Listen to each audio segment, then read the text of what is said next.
আজকের ভিডিওতে আমি আপনাদেরকে দেখাবো বাংলাদেশের সেরা সব 10টি সবজি আপনারা ফেব্রুয়ারি মাসে চাষ করতে পারেন।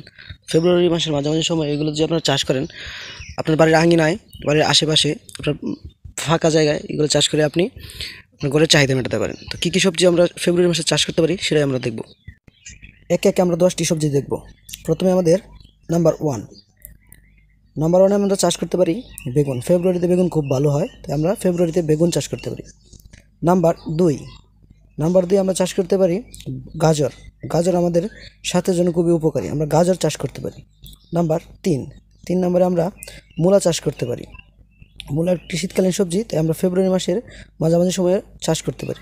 নাম্বার 4 পাতাকপি আমরা সবজি হিসাবে খেতে পারি এবং বিভিন্ন তরকারিতেও খেতে পারি।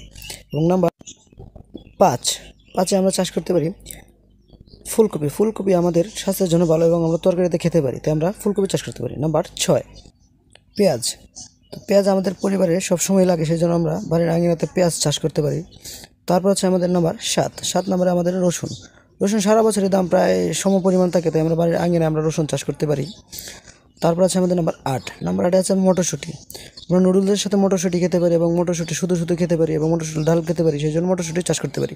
নাম্বার 9 লেটুস শাক আমরা শাক হিসাবে খেতে পারি, যা আমাদের শরীরের জন্য খুবই উপকারী।